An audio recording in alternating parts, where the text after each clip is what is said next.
Hey guys, what's going on? I'm David Benites from Extreme Vocal Institute. I'm here with my buddy Ricky Hoover from Of Sulfur. We're coming at you from the Palladium in Worcester, Massachusetts. These guys are on tour. The Lorna Shore headliner with Aborted, Ingested, Angel Maker. It's an insane oh my lineup. God. Insane lineup. How have the last few days been? Because it's just started, right? Yeah, today's day number 3, and man, it's been insane. It's been very, very insane. That's awesome. Very happy to be a part of it. Very honored. And a crazy just like year and change for you guys, having like just started playing shows with the group and getting it to this point. That's awesome. Yeah, we've had some pretty rad opportunities. Very thankful for it, So it's awesome. Very, very good year. And you guys are playing a new song today that you showed us in the parking lot earlier. Yep, we sure are. The video comes out in a few days, so pretty excited about that. So far, the crowds have been very receptive to this particular song. It's a very, very, very heavy song. So that's awesome. Yeah. And just because you showed us so many of them in the parking lot, we've been talking about it for so long now. By the time you guys see this video, it'll be around time for you guys to be talking about this new album that you guys are putting out that I know you're so excited about. Tell us a little bit about what coming up with that was like for you. So for this album, we kind of wanted to, we've always been a band that doesn't like to have rules to a degree, within certain things, obviously. But like with this album, we just kind of, threw a bunch of stuff at the wall to see what would stick. And I think, I'll speak for myself, obviously. I can't speak for anybody else on the record, but I tried a lot of things that I've never done before. I tried it took a lot of risks. And so far from, the few close people I've showed the songs to, it seems like the risk has paid off, and I'm very proud of this. I got a little vulnerable on this record. And I think it's going to resonate with the people who enjoy our music. And we kind of decided we wanted to step everything up in terms of just music, lyrical content, atmosphere of the record, just everything. I've always been very outspoken on certain things, especially with this band. And I wanted to go further in depth with some things, some different topics that are still within the same realm so. Yeah.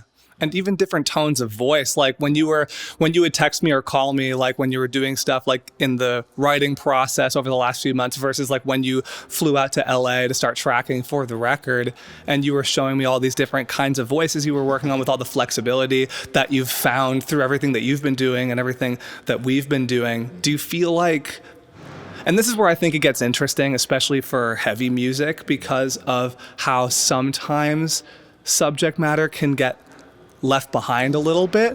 In this instance, for this record, do you feel like all of the vocal ability you've been able to unlock has been able to help you kind of portray more of what you actually want to be saying and like the meaning of these songs? So a big thing for this album was stuff that we've talked about before as far as voice acting. Yes, indeed. I highly researched voice acting for this album. I took in a wealth of knowledge with it. And this really helped me with my phrasing, with, emoting different feelings for each song specifically. Each song has some different feelings for me. There's some really heavy stuff on this album. There's some pretty hot button topics on this album that people will be able to tell once they, lean into it.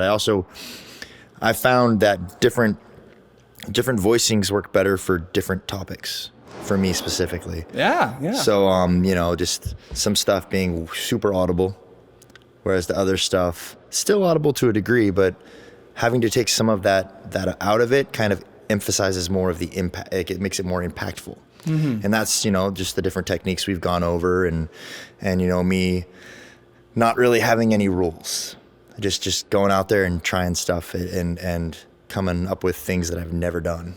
So it's really cool. Which is awesome. And I know, especially when we even first started talking to each other, years ago at this point, when we were talking about like your comeback to all of this after everything you had done in the past and trying to blend what you knew before and where you're coming from with the amount that there is now and how much heavy music has evolved and grown in these last 10 years, and what you've been able to bring out, especially the work you've done, is awesome.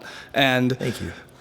I think back to conversations we've had like about range dynamics in terms of like different types of lows, different types of highs, sustainability, being able to like find them on command and stuff like that. And I think back to some of the conversations we've had, and then I listen to these songs now, and you guys are going to flip out when you hear these.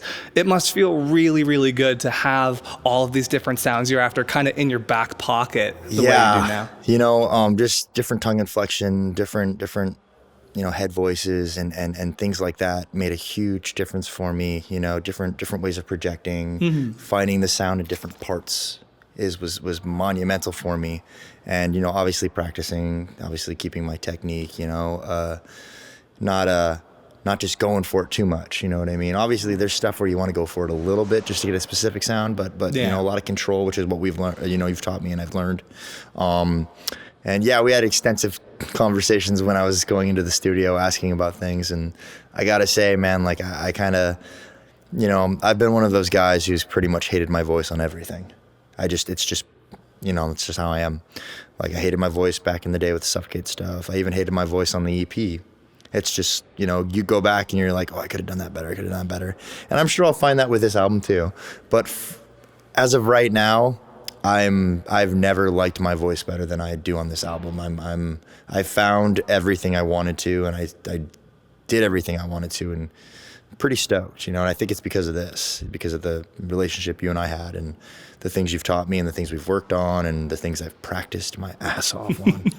Well, hell yeah. And you sound happier about all of these songs and the way you've been able to track everything and come up with the ideas more than anything we've talked about before, which is so exciting. Do you have any favorites on the record? And is it like because of vocals, because of what they're about, anything like that? A little bit of both, yeah. Like I said, there's some pretty heavy songs in this as far as vocally, obviously, and lyrically. So, you know, I have different favorites for different reasons. You know, one song in particular is a pretty heavy, gnarly subject for me. So I can't say too much on that one because it will, obviously, I don't want to give it away. But that one is more heavy lyrically, you know, than vocally, even though I did make sure to keep it nice and guttural and heavy for the people because they like that, you know. And it's fun to do. And it's fun as hell to do. I love making monster noises. But so there's that, and then we wrote our heaviest song I think we've ever done, the heaviest song I've ever been on, the heaviest vocals I've ever done, and that's the one we're playing tonight. So oh yeah. I think that's probably one of my favorites as well. You know, it's also the first one we're releasing, so here in a few days. You know. Yeah, and that music video is wild. Oh yeah, that was really sick. That location was really sweet, and the amount of like different kind of places you were able to kind of get into that makes it look like you went to all sorts of all over the place. We had a great team for that video, and the next one that's going to come after that same team. Nice. Good people, shared the vision. You know, I've been very upfront with my direction I wanted to take this band lyrically, the concept, you know, all that stuff. So having the right team, having the right people who share the vision, understand the context of the songs and the band, it helps a lot. And I'm very happy with this video. I'm very happy. And it hints at something so cool that I did want to talk with you a bit about here, which is something that we had. I remember the exact day we started talking about stuff like this because it was an interest. I was like, hey, I've been kind of doing stuff like this in the car on my way to work. Like, what do you think of this? Just kind of out of pocket. I was like, where have you been hiding this? And what I'm talking about is the singing, the actual clean singing you've been doing, and all the different things that are now going to be on this record. Where did the inspiration for that kind of come from for you, and what was it like kind of getting into the booth, like after everything you were feeling and finally being able to let that out? You know, I was watching or reading an interview recently when kind of before all of this, before I went in and did this stuff. Mm-hmm. And, you know, it was about this band, Avenged Sevenfold. Everybody knows about Avenged Sevenfold. Love them, hate them, whatever. You know, when they change their sound and people have theories and people have other things and who knows. But in the article I read, what was said was basically like, it got to a point of where writing screaming vocals and patterns and stuff like that, it got to be where it was for this band, not my band, obviously, for Avenged, where it got to be almost like too mundane, or it wasn't exciting enough for them. It wasn't challenging enough for them. Yeah. So M Shadows. Yes. Couldn't say it, but he basically decided that, like, he wanted to write these kind of singing parts because it's harder. It's harder for him. It was a challenge, and that was kind of something I thought, and I was like, why not? Like, I've always been a guy that doesn't want to have rules in my music. That's why this band is so different from my first band that I was, or the last band I was in. Yeah. Because that band, obviously had its core followers. It was awesome, but it was very much in its own lane. We couldn't really do too much difference. And I started this band with the idea of doing something maybe that I haven't done before. And, everybody in the band has always told me, because they heard me messing around and doing things vocally, singing, and I'm really into R&B and like jazz, right. Yeah. and I love vibrato, and I love like runs and all those things, and I sing with all that stuff in my car all the time. I just didn't think it would actually didn't think it would work to this degree. I started sending you stuff, and you responded with encouraging words. And then, I started listening to my band a little bit more, and I had an idea of a specific song, and I did it, and everybody heard it and kind of tripped out, including me, because I had no idea. That's awesome. And it just kind of steamrolled from there. And, now we have something that I think is the most diverse sounding album and music that I think any of us have ever been a part of. I think it's going to hit everybody somewhere, you know what I mean? Yeah. Lyrically, musically, just the different voicings, I worked my ass off on patterns. So did our producer with the help. And the singing was just, when it came out, it just changed everything. So, obviously we're going to keep it brutal and heavy. You'll never not have that from me.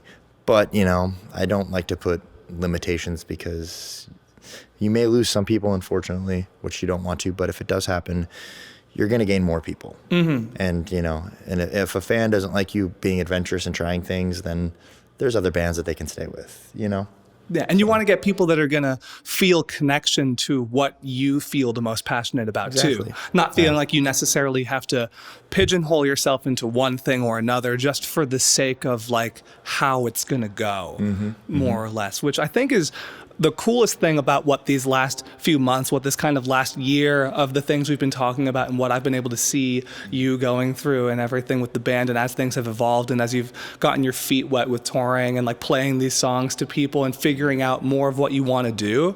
And it really comes down to so much of what I remember some of our earlier conversations were about, and just like not having rules for things. And I think, oddly enough, the timing of when you've decided to come back out here and do this again and be more at the forefront of this kind of music again, you kind of picked a time where there really aren't rules for writing anymore, which is so exciting that this can just be a thing and still explode in these sorts of ways. And you can have this kind of creative freedom and fun. Well, and that's the whole point, man. Like, this is supposed to be art. Music is art, right?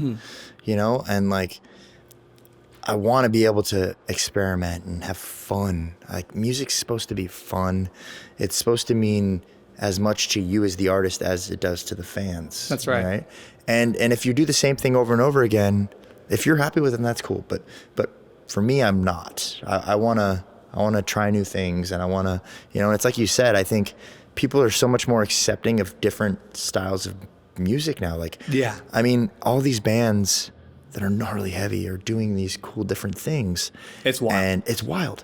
And, I've always, like, back when I was in Suffocate, the guitar player Taylor and I were like, man, it would be fun to have a band like Killswitch Engage. Yeah. Or, I mean, obviously Howard's amazing, but like, it would be fun to have just to do it. But we couldn't do it in Suffocate. Suffocate would not have been able to do it, unfortunately. Yeah. But it's this band and the guys I have and the team we have and the label we have and all this amazing people are just like, yo, go for it. So that's what we did. And, I even if I don't think it's going to happen, but say people aren't about it. They don't like it. I'm still going to be completely fulfilled and happy because I tried something different. And it turned out in my mind better than I could have ever hoped for. So that's awesome. And with stuff like that in mind, as cool of a turnaround as you've had, to the kind of people watching this, where there are so many people out there that like want to be starting bands, or like they're in bands and they're starting to write and they're trying to figure themselves out, trying to find what they can do. What's maybe like the one thing that you would suggest to people like that that's maybe been the most impactful for you in this entire journey we've been talking about? Explore everything. Explore everything. Yeah. Strong statement. And again, I'm so stoked for everything you've been able to accomplish for yourself and everything that you've done. This record is kick-ass. You guys are going to go crazy over it. I know I am. And thank you guys for watching. If you like this video, definitely thumbs up the video. Leave a comment with any other questions you have, anything else you guys want to see from us. I'm David Benites from Extreme Vocal Institute. This is my buddy Ricky Hoover from Of Sulfur. Get ready for this new record. You're not going to believe it. We'll see you guys real soon. Sweet. Sick. Fuck yeah, dude. Hopefully it turned out good, man. Yeah, man. Oh, I think so. I think we talked about really cool things. We got to get a photo. Yes, we do. I think the photo of us just like flexing in front of that backdrop from last time is on our website right now.